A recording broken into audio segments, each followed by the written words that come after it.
Okay, so what we're going to orient today is the PowerDot application for resistance training. It's usually the stage one of how we use the PowerDot.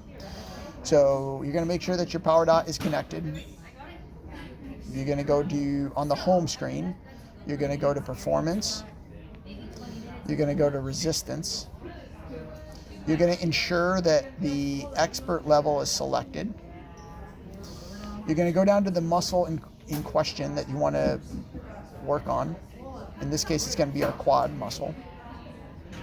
In the Android app, you have the ability to manipulate the manual settings. Again, 10 seconds of contraction. The frequency of the electrical current is going to be at 65 hertz. You want to turn that all the way up. The rest period between your contractions are going to be about 10 seconds. For comfort level, our ramp up is going to be about 6 seconds, and then it's going to be very quick offset with about 2 seconds. It only takes 2 seconds for it to cut off. So we will... and for how long? Yeah, how long that we will be doing the stim. So the program runs for about 24 minutes. That being said, we're going to do a series of different exercises during the 24 minutes. I usually encourage people to start with 15, work themselves up to 20, and then 24 where they can do the complete thing. When we first hit the start workout, it's going to kick you into a warm-up. So you'll see it occur here in a moment. So the program's just loading. Okay, in the orange button, or in the orange text, you'll see it says warm-up, and it's counting down from 3 minutes to 0. For the moment, I'm just going to hit pause to just describe what's going to happen during the warm-up. During the warm-up, you're trying to get your body to, one, acclimate to the stim.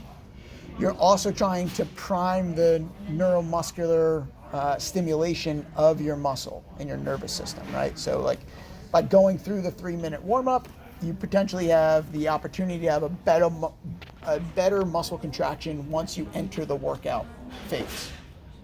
Okay. Typically, I try and get people to go above 40 during the warm-up. That being said, just for context, 40 seconds. False. So 40 is in the microvolts. So right now it says 0. So the range goes from 0 to 100. We want to try and get your body to be able to tolerate as high of a muscle contraction as possible, or as high of a stimulation as possible, I guess I should say. Typically, people stop shy of where they should. They stop where they just start to feel tingly on their knee or on their thigh, right? It's like pins and needles. We want to blow past that. We want to continue to incrementally increase the stim to the point where you actually see your muscle in your thigh convulse. I call it like a quad dance almost. And you'll feel at each minute as you count down from 3 that there will be a different sensation, because the program and the amount, the type of current that it's sending is slightly different. It's got different frequencies as which it sends the electrical current to your muscle.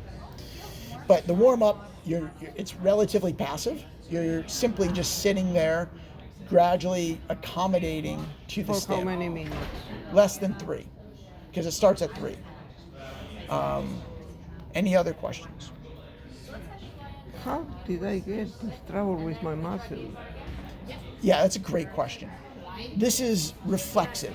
It's because when you have pain and or swelling in our knee joint, even artificially induced swelling and pain, meaning when they've taken humans, but they've also done it in animals, in rodent studies, right? When you inject saline solution in the knee to cause an artificial pain or nociceptive response, that the muscle that engages your quadricep muscle doesn't fire as readily.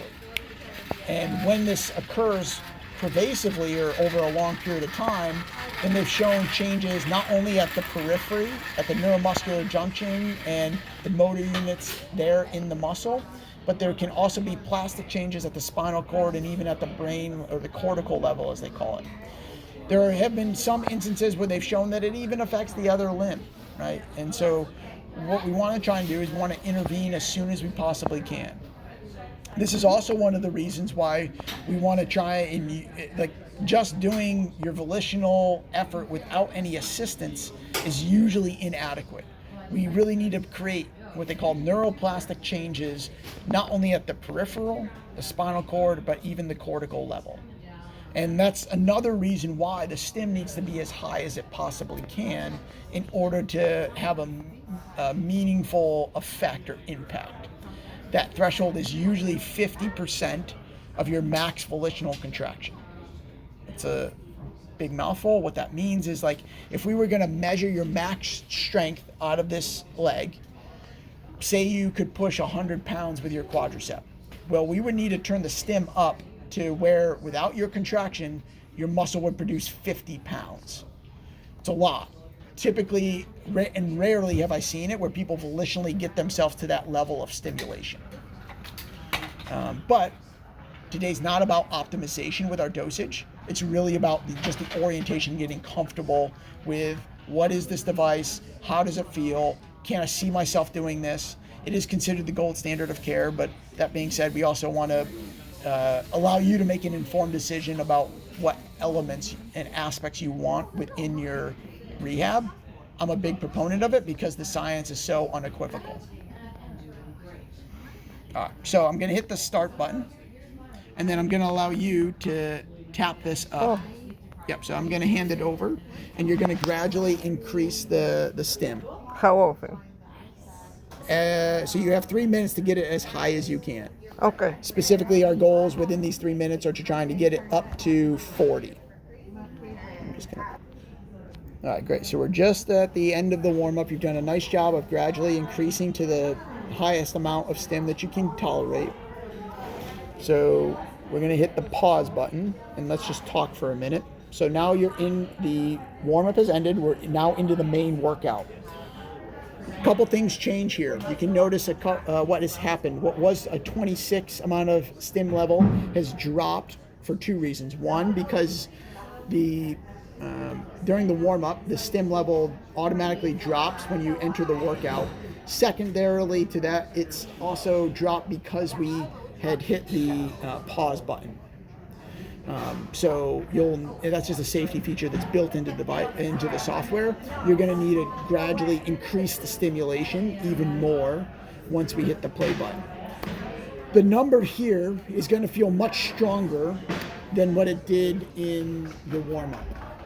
That is because the current is slightly different and the parameters are slightly different than the warm-up compared to the actual workout. The other thing that changes here with our workout is, compared to the warm-up, is that you're going to actively contract with the stim.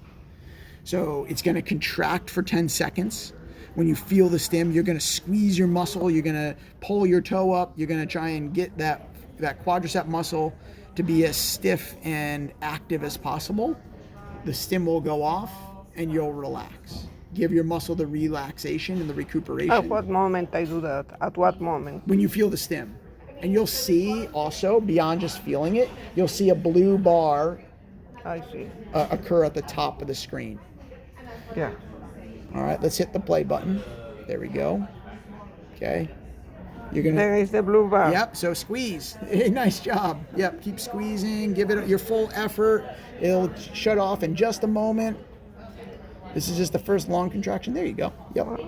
Notice that you can only increase the stim whilst you're in an active contraction. You can't do it during the rest period. Here's your active contraction. You can hit your plus. Try and get it as high as you can. Turn that muscle on. That's great. Well done. And you would continue on with this for each of the different exercises that we prescribe your stim for. Again, you're more than welcome to pause the stim at any time, transition to a new exercise, and then continue on. Every time you pause it, however, you'll need to dial it back up. And you want to do this a minimum of once a day. There are times when people are really ambitious and they do it twice a day, and that's fine. Beyond that, I think that there's marginal benefit. All right. Any other questions? How many times How many contractions you mean? of these blue ones?